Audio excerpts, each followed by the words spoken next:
Dengan waduh ini tambah ribet. Bukan segera diklarifikasi atau memang tidak mungkin diklarifikasi karena memang itu benar. Jadi kalau memang itu tidak palsu ya sebentar selesai.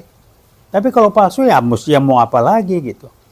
Saya menduga karena memang palsu, ada manipulasi, ya dialihkan istilahnya kalau di bahasa yang saya belajar dulu, shifting the mind. Aduh. Ayo kita bekerja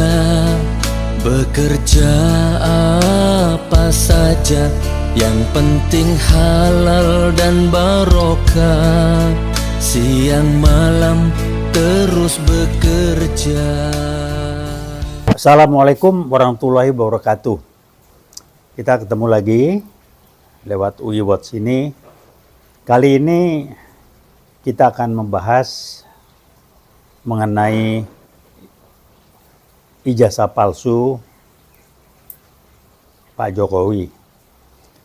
Yang ingin dibahas bukan ijazah palsunya, tapi yang ingin dibahas adalah upaya pengalihan suatu bentuk strategi lapangan, bukan menyelesaikan, mengatasi, dan menjawab palsu nggak palsu ijazah tersebut, tapi publik diarahkan dengan mengalihkan bahwa lebih penting itu skill. Ini urusannya apa, saya bilang. Orang lagi ngomong nih ijazah palsu nggak palsu, tolong dibuktikan. Pengadilan begini, karena nggak ini, segala macam. Kenapa di pengadilan tiba-tiba dibatalkan? Ya, UGM, ya udahlah saya sudah ngomong ya, saya mantan orang kampus juga. Kalau udah kampus kayak begitu kan repot. Tapi bagus diangkat pernyataan itu, meyakini. Wah, bahasa itu bukan bahasa hukum katanya. Tidak bilang itu asli, itu palsu. Ya nggak tahu lah. Kalau orang kampus saja sudah berpikir sebagai birokrat, ya ada susah. Akademisi katanya merdeka. Mereka apa? Jadi udahlah. Jadi saya terutama memahami orang lagi ngomong palsu nggak palsu. Pak Jokowi ya namanya usaha kan, meyakinkan ini. Saya ini sumbernya terus terang aja di medsos ya, yang rame karena sumber resmi nggak gitu jelas. Gurunya ngomong ini nih, dihajar lagi di medsos. Masa guru lebih muda usianya dari muridnya, gurunya lebih sekian, itu rame. Kemudian mata pelajarannya pada waktu belum ada ini. Nah sekarang rame lagi, terakhir saya baca di medsos nih. Ternyata namanya Jokowi di ijazah sama di KTP beda katanya, ditampilin di sana. Namanya di sana, namanya Jokowi itu Herbertus Joko Widodo dalam kurung Oi Eng Leong apa nggak tahu lah gue ya. Itu beda dengan, waduh ini tambah ribet. Bukan segera diklarifikasi atau memang tidak mungkin diklarifikasi karena memang itu benar. Jadi kalau memang itu tidak palsu ya sebentar selesai. Tapi kalau palsu ya mesti mau apa lagi gitu. Saya menduga karena memang palsu, ada manipulasi, ya dialihkan istilahnya kalau di bahasa yang saya belajar dulu, shifting the mind. Aduh, jadi geser tuh pikiran orang dari bicara ijazah palsu atau tidak palsu dengan segala macam upaya saksi ini yang jadi jenaka dan lucu-lucu, dialihkan, shifting, bikin create isu baru, bicara masalah skill lebih penting dari ijazah. Waduh, udahlah jangan ngomong gituan lah ya. Saya kebetulan belajar gituan.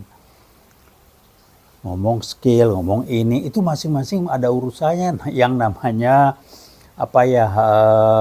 explicit knowledge. Ijazah itu kaitannya dengan explicit knowledge. Pemahamannya sampai ke sana. Kalau di luar itu namanya tacit knowledge. Udah jangan dibahas lah. Nanti itu terlalu dalam dan bukan urusannya. Kita bicara ini. Saya ingin mengingatkan ke publik bahwa jangan kita terbawa arus bahwa ini palsu atau nggak palsu. Ditahan alasannya apa? Penistaan agama. Ya itu yang ngomong-ngomong menista agama, yang Tuhan bukan orang Arab, itu bukan penistaan agama. Ini mubahalah di terbuka, penistaan agama. Jadi kalau saya pakai orang Medan, ya suka-suka kau lah. Kalau aku yang berkuasa, kalau aku bilang yang benar A ya A, kenapa? Sebab aku yang berkuasa. Soal hukum, undang-undang, gampang lah gue yang ngatur semua, kira-kira begitu. Jadi ini tambah lama tambah lucu aja. Jadi ya kita jangan terbawa lucu. Yang lucunya itu lucu buat kita dibodoh-bodohin gitu. Maaf aja istilahnya kalau guyonan, gue kuliah capek juga gitu ya. Saya sih dosen bukan ilmuwan, tapi yang gak goblok-goblok bener lah. Buat gak ngerti itu namanya shifting the issues, shifting the discussion, shifting the topics apa. Mengalihkan aja. Jadi bukan diselesaikan, dialihkan supaya orang ribut dengan yang lain. Ya memutarbalikkan fakta barangkali seperti itu. Dan itu kan salah satu ciri-ciri PKI. Kalau sekarang PKI gaya baru ya itu contoh. Mutar balik fakta, ngomong ini baluk-balukin ke sana, manipulasi dan lain sebagainya. Jangan ngikutin lah strategi PKI itu, apalagi sekarang PKI gaya baru, kita nggak usah ikutin, stick ke sana, pastikan aja. Nah yang agak repot menurut saya adalah trust sebagian besar masyarakat kayak Pak Jokowi itu udah rendah banget. Padahal trust, temennya itu respect, itu suatu proses yang tidak muncul, tidak terbangun tiba-tiba. Kalau sudah terbentuk, itu sudah tidak bicara fakta lagi, sudah bicara rasa itu. Kalau sudah bicara trust dan respect, percaya dan rasa hormat, hormat itu sudah jadi dirasa lewat suatu proses, peristiwa, kejadian segala macam, selesai. Gimana orang akan trust? Bohong terus Pak Jokowi. Buat Pak Jokowi mah nggak apa-apa kali ya. Karena saya pernah dengar video atau di mana kalau suara politik bohong tuh kampanye apa gitu boleh apa segala macam, nggak tahu lah. Ya buat kita kan apa ya, kalau orang Jawa bilang sabdo pandito ratu apa gitu. Kalau buku cerita silat bilang ucapan seorang pendekar tidak bisa dikejar oleh berapa ekor kuda sekalipun gitulah ya. Jadi kalau terserah. Tapi kalau dianggap sebagai pimpinan tidak perlu trust dan respect, yang perlu kekuasaan ya silakan aja. Nah jadi kalau mau shifting ini, issues ini, shifting challenge ini mau diterima, orang harus trust dulu. Kalau enggak akan mungkin berhasil. Saya jamin enggak berhasil. Jadi terakhir saya ingin ingatkan, yuk kembali pastikan dulu ini ijazah benar enggak. Kalau enggak ada tanggapan, mari kita sepakat. Kita dipaksa untuk sampai pada kesimpulan memang palsu. So what? Ya nggak apa-apa. Ya memang ijazahnya palsu. Tinggal urusan DPR MPR, kalau diem aja ya silakan aja. Kan ada hitung-hitungannya nanti. Kan bukan buat hari ini aja. Hari mendatang nanti kan DPR tanggung jawab. Komisi berapa sebagai ujung tombaknya silakan aja. Karena banyak segala macam. Tapi satu hal adalah inilah salah satu bentuk bagaimana strategi PKI gaya baru bermain. Dia bersembunyi di balik ini segala macam, padahal dia ngatur, bikin adu domba, pecah belah, segala macam. Jadi kembali saya ingatkan, ijazah palsu tidak ada urusan dengan skill dalam bekerja. Enggak ada urusan. Ini masalah pembuktian, palsu atau tidak palsu, skill dalam bekerja itu urusan. Saya praktisi. Ya, saya praktisi, saya bukan ilmuwan, tahu betul saya. Apa bedanya kompetensi sebagai ilmuwan dengan kompetensi sebagai praktisi. Yang satu, ilmuwan itu dituntut kuat dalam explicit knowledge, sedangkan praktisi dituntut kuat dalam tacit knowledge namanya. Ilmu prakteknya itu. Ujung-ujungnya explicit knowledge apa? Jago konsep. Ujung-ujungnya tacit knowledge apa? Master. Jadi kalau ngomong itu, ngomong skill udah nggak ada urusan lah. Palsu dengan skill itu nggak ada hubungan sama sekali. Itu pengalihan aja. Cuman sayangnya ya terlalu merendahkan intelektualitas lah kalau orang kemakan juga sih. Jadi udah dicatat aja. Ini bukan kebohongan loh. Ini penipuan.